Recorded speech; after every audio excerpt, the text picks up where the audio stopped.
Olá, bem-vindos aí à nossa primeira aula de História do RN, né?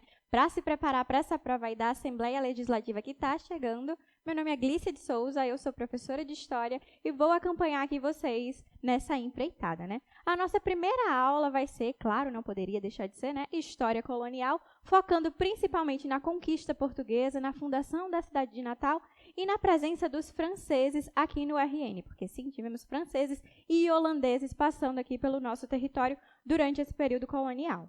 Mas antes da gente focar de fato na história do nosso estado, né, vamos compreender qual era o contexto do Brasil nesse período.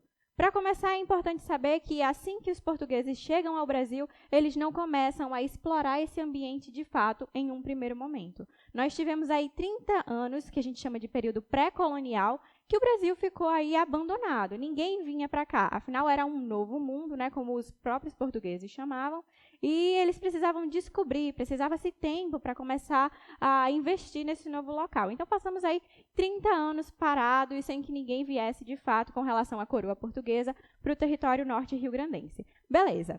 Após esses 30 anos, a gente vai ter aí a primeira tentativa de organizar essa colônia portuguesa, que eram as capitanias hereditárias, como vocês podem estar acompanhando aí comigo.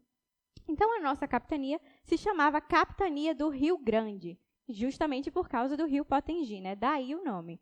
Agora, é importante que vocês saibam que, nesse momento, essa capitania se chamava Capitania do Rio Grande, que no futuro gerou o nosso estado, né, Rio Grande do Norte, mas aqui, agora, não era só o Rio Grande do Norte, pegava também parte de Pernambuco, parte do Ceará, enfim. Era um grande espaço territorial que abarcava também o nosso estado do Rio Grande do Norte. E aí, com relação à presença indígena aqui no nosso território, a gente vai ter duas comunidades indígenas que se destacam mais, né? A comunidade potiguara, dos potiguaras, que vinham do tronco tupi, que ocupavam aí a parte mais do litoral do nosso estado. E na região mais do Seridó, mais do sertão, a gente vai ter os tarairu, de tronco linguístico G. Então, não confundir, né? Potiguaras e tarairus são comunidades indígenas e tupi e G são troncos linguísticos dessas comunidades. É como nós somos brasileiros e falamos português, né? Não necessariamente falamos brasileirês ou algo do tipo. Então, esses são os dois principais povos que vão ocupar aqui essa região. Outro fator muito importante para compreender o período e que vai afetar diretamente o Rio Grande, né, a capitania do Rio Grande e o nosso estado mais para frente, é a questão da União Ibérica. A Península Ibérica é uma região da Europa onde se localiza apenas os países de Portugal e da Espanha. Durante o século XVI, durante o século XVII, enfim, desde sempre, esses países eles foram independentes entre si. O que isso significa? Que existia um rei de Portugal e existia um rei da Espanha. Só que em determinado momento o rei português vai falecer, não vai ter com quem passar essa coroa e vão encontrar uma relação na família com o rei espanhol. Então, o rei da Espanha se torna também o rei de Portugal. Essa união desses dois países, através de um único rei, vai durar aí desde 1580 até 1640. Então, durante esse período, a gente se refere a essa região como União Ibérica, né?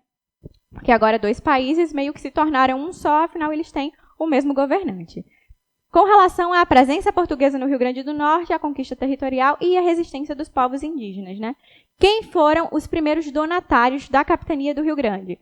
Porque cada capitania era dada, né, para uma pessoa que iria fazer com que ela prosperasse. No caso da capitania do Rio Grande, essas figuras foram o João de Barro e o Aires da Cunha. Uma coisa muito importante, essa prova da Assembleia é bastante conteudista. Então, é interessante que vocês saibam nomes, que vocês saibam datas, que vocês saibam direitinho os detalhes desses fatos históricos. Então, João de Barro e Aires da Cunha foram os primeiros donatários da capitania do Rio Grande. E aí a gente vai ter tentativas de ocupação desse território, né? As duas primeiras vão acontecer aí no ano de 1535 e no ano de 1555, mas não vamos obter nenhum resultado, né? Sem sucesso. Não vamos conseguir estabelecer, de fato, uma colônia portuguesa aqui no território do Rio Grande. Isso principalmente devido à resistência indígena, né? Que não queria receber essas pessoas. Então, como não estava dando certo com os donatários, essa capitania se tornou propriedade da coroa, ou seja, uma capitania real por volta aí da década de 1570. Mas por que não teve sucesso? Dois motivos principais. Os indígenas não queriam deixar que os portugueses se assentassem aqui, e os franceses, lembra daqueles 30 anos que o Brasil ficou a Deus dará, sem Portugal querer muito? Os franceses tomaram conta do espaço do Nordeste durante esse período, para a exploração do pau-brasil. Então, quando os portugueses se voltam para o Nordeste, para a capitania do Rio Grande, os franceses já estavam tentando ocupar. E aí a gente vai ter outro fator que vai complicar a vida desses portugueses. As comunidades indígenas e os franceses vão se unir contra os portugueses, e isso vai gerar uma senhora dor de cabeça para eles. E como era essa forma de resistência, né? Através dos indígenas, através dessa assimilação, dessa junção que eles faziam com os franceses, afinal, o inimigo do meu inimigo se torna o meu amigo, né? Era isso que eles estavam pensando. E também de maneira mais violenta, fugindo para o sertão, que era um ambiente que os portugueses não conseguiam chegar ainda. Então, durante o período pré-colonial, os franceses exploraram principalmente o pau-brasil, né? Eu acho que vocês devem lembrar ainda que a primeira coisa a ser explorada no Brasil, por portugueses, por franceses, enfim, foi a questão realmente do pau-brasil. Os indígenas, eles acabam se aliando com os franceses, como eu falei para vocês, para ter uma frente maior contra os portugueses. Então, agora a gente vai ter os indígenas e os franceses unidos para impedir que os portugueses se assentem aqui. Até que em 1597 a gente vai ter mais uma tentativa portuguesa de se assentar na região do Rio Grande com o auxílio de capitanias vizinhas. Então, beleza.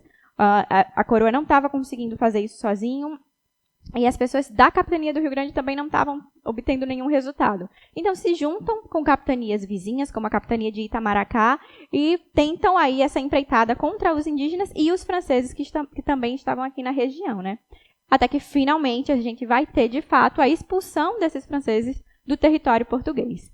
Então, a empreitada de 1597 funciona. Os franceses são expulsos e os indígenas acabam sendo aí massacrados justamente porque estavam aliados aos franceses. Até que em 1598, constrói-se a Fortaleza dos Reis Magos, que é a fortaleza que a gente tem até hoje, ali na região da Ridinha, né? Sempre dá para ver quando a gente passa pela Ponte Newton Navarro. Cujo objetivo era proteger a capitania. Então, depois que se passou aí esse período que os portugueses lutaram bastante para recuperar a capitania do Rio Grande, que estava na posse dos franceses, então eles formam aí esse Forte dos Reis Magos para justamente bater de frente com alguém que tente invadir a região.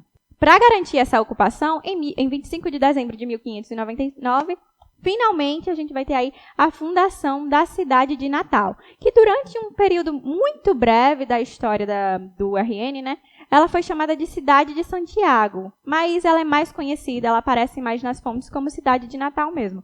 Chamada assim, né, por causa da data que ela foi fundada, 25 de dezembro. Então, em 1599, a gente vai ter mais uma tentativa de portugueses acalmarem os indígenas, e, de fato, essa tentativa vai funcionar.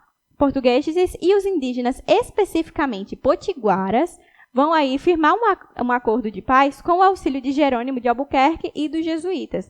Jerônimo de Albuquerque era um mestiço de português com indígena, por isso que ele conseguiu se organizar aí de ambos os lados, né? Tanto na parte dos portugueses quanto na parte dos próprios indígenas. Então, o Jerônimo de Albuquerque com os jesuítas vão fazer com que os potiguaras assinem aí esse acordo de paz com os portugueses, que vai funcionar pelo menos para essa comunidade indígena. Existiam diversas outras, não só no RN como no Brasil, né? E aí, para concluir, eu trouxe aqui para a gente analisar uma questão da Assembleia Legislativa da prova do ano de 2013, para vocês sentirem como é, o que é que eles cobram, vocês entenderem um pouco como é essa questão, como vão cobrar isso de você. Então, ao longo do século XVI, essa é a chamada da questão, é somente o que eles perguntam. E aí tem as alternativas. Letra A. Os franceses frequentaram assiduamente o litoral do Rio Grande do Norte, explorando o pau-brasil. Lembrando que o século XVI vai de 1501 até 1599, né? Então, 1600, perdão. Então, a gente tem aí um longo espaço. E como vocês viram, de fato, eles ocuparam essa região por muito tempo. Foram os primeiros a explorar o pau-brasil, né? Então, até agora, essa questão aí, essa alternativa A, parece a mais correta. Vamos seguir. Na letra B, os portugueses firmaram sólidas e fraternais alianças com os índios da região, os potiguares. Em um primeiro momento, não. E não foi sólido, não foi fraternal, pelo contrário, não teve uma aliança, foi um acordo depois que ambos os lados saíram perdendo. Então, não seria interessante essa alternativa B. Alternativa C.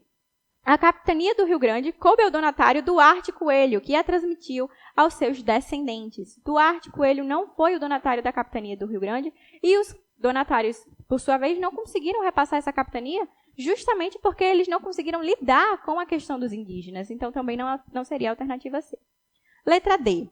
Os moradores de Pernambuco e Itamaracá uniram-se aos franceses no contrabando de madeira. Como eu lembrei a vocês, a galera de Itamaracá se uniu com os portugueses para expulsar os franceses. Então, essa alternativa também estaria incorreta.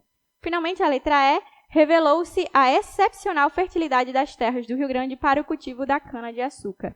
Como vocês vão ver mais na frente na aula de economia, né, vocês vão perceber que o solo daqui não era muito propício para plantação de cana-de-açúcar. Na verdade, o que primeiro se tentou aqui, para além do pau-brasil, foi a questão da pecuária. Então, por esse motivo, essa alternativa também estaria incorreta, de modo que a correta seria, de fato, a letra A. Os franceses frequentaram assiduamente o litoral do Rio Grande do Norte, explorando o pau-brasil. Como vocês podem observar, é uma coisa muito direta. Não tem enrolação. Eles são diretos, eles são conteudistas, eles perguntam e tem uma resposta sem enrolar demais. Essa, mais ou menos, vai ser a característica que vai se repetir ao longo das questões. E aí eu vou trazer outras questões para vocês, conforme a gente for aqui avançando no nosso curso, beleza? Então, até a nossa próxima aula. Vejo vocês já já.